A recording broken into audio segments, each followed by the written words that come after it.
স্বাগত 3 মিনিটের খবরে। ফরেন অফিস কনসালটেশনের জন্য আগামী 9 ডিসেম্বর ঢাকায় আসছেন ভারতের পররাষ্ট্র সচিব বিক্রম মিশ্রি। শুক্রবার ভারতের পররাষ্ট্র মন্ত্রণালয়ের মুখপাত্র রণধীর জয়সওয়াল নয়াদিল্লিতে সাপ্তাহিক মিডিয়া ব্রিফিংয়ে এ তথ্য জানিয়েছেন।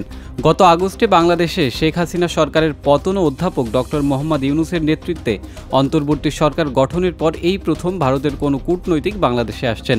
রণধীর জয়সওয়াল বলেন, ভারতের পররাষ্ট্র সচিব FOCতে অংশ নিতে আগামী 9 ডিসেম্বর ঢাকায় যাচ্ছেন। ঢাকায় অবস্থানকালে তিনি বাংলাদেশের পররাষ্ট্র সচিব জসিম উদ্দিনের সঙ্গে বৈঠক করবেন। তবে বিক্রম মিশ্রি ডক্টর ইউনূসের সঙ্গে সাক্ষাৎ করবেন কিনা তা এখনও জানা যায়নি।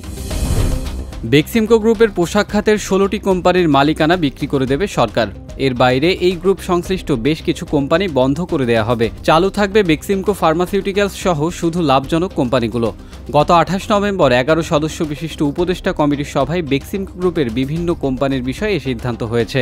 তালিকাভুক্ত লোকসান কোম্পানিগুলোর কর্মকর্তা কর্মচারীদের 3 মাসের বেতন ভাতা পরিশোধের পর বন্ধ করে দেওয়া হবে বলে জানা যায়। তবে বন্ধ করে দেওয়ার পরের পরিণতি এবং কর্মকর্তা কর্মচারীদের পরিস্থিতি সম্পর্কে জানতে চাইলে সংশ্লিষ্টদের কোনো মন্তব্য পাওয়া যায়নি। এর আগে গত 24 নভেম্বর শ্রম ও কর্মসংস্থান উপদেষ্টা ব্রিগেডিয়ার জেনারেল অবসরপ্রাপ্ত এম সাখাওয়াত হোসেনকে আহ্বায়ক করে 11 সদস্য বিশিষ্ট এই উপদেষ্টা কমিটি গঠিত হয়। অগ্রহায়ণ মাস শেষ হতে আর কয়েকদিন বাকি, এরপরেই শুরু হবে পৌষ মাস। তবে এর আগে উত্তরবঙ্গের জেলাগুলোতে দেখা দিয়েছে শীতের তীব্র দাপট। কনকনে শীতে জনজীবন বিপর্যস্ত। শীত পুরোপুরি জেঁকে বসেছে এই অঞ্চলে। গতকালের কনকনে ঠান্ডা হাওয়া ছাপিয়ে আজ সর্বনিম্ন তাপমাত্রা রেকর্ড গড়ল দিনাজপুর। দিনাজপুরে আজ তাপমাত্রা নেমেছে 10 ডিগ্রি সেলসিয়াসে। এবছরে এটি জেলার সর্বনিম্ন তাপমাত্রা। দিনাজপুর আঞ্চলিক আবহাওয়া অফিসের ভারপ্রাপ্ত কর্মকর্তা তোফাজ্জল হোসেন জানান, শনিবার সকাল 6টায় দিনাজপুরের তাপমাত্রা রেকর্ড করা হয়েছে 10.3 ডিগ্রি সেলসিয়াস।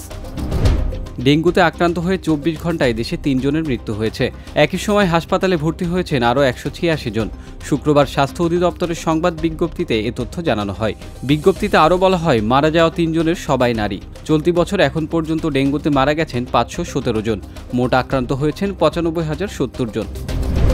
ঝালকাঠির নলছেড়িতে মোটরসাইকেল দুর্ঘটনায় চালকসহ 2 জন নিহত হয়েছেন। শুক্রবার রাত 12টার দিকে উপজেলার ষাটপাকিয়া এলাকার ঝালকাঠি বরিশাল মহাসড়কে দুর্ঘটনা ঘটে। নিহতরা হলেন ঝালকাঠি সদর উপজেলার নথুল্লাবাদ ইউনিয়নের বারুইয়ারা গ্রামের বাসিন্দা মুক্তিযোদ্ধা মোহাম্মদ মফিজুর রহমান ও মাদারীপুর সদরের বাসিন্দা মোটরসাইকেল চালক মোহাম্মদ আল আমিন সিরাজ। ঝালকাঠি থানার ভারপ্রাপ্ত কর্মকর্তা মনিরুজ্জামান বলেন, রাস্তা পারাপারের সময় মোটরসাইকেল নিয়ন্ত্রণ হারিয়ে পথচারী মফিজুর রহমানকে ধাক্কা দেয়। এ সময় মোটরসাইকেলের আরোহী মোটরসাইকেল সহ রাস্তার পাশে পড়ে যায়। পরবর্তীতে তাদের উদ্ধার করে ঝালকাঠির সদর হাসপাতালে নেওয়া হলে কর্তব্যরত চিকিৎসক 2 জনকে মৃত ঘোষণা করেন। মিয়ানমারের রাখাইন রাজ্যের মংড়ু শহরকে কেন্দ্র করে মুহুর্মুহু বিস্ফোরণের বিকট শব্দ ভেসে আসছে।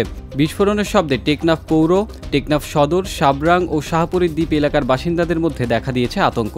স্থানীয়দের তথ্যমতে শনিবার ভোর 4টা থেকে বেলা 11টা পর্যন্ত একের পর এক বিস্ফোরণের শব্দ আসতে থাকে মিয়ানমার সীমান্ত থেকে।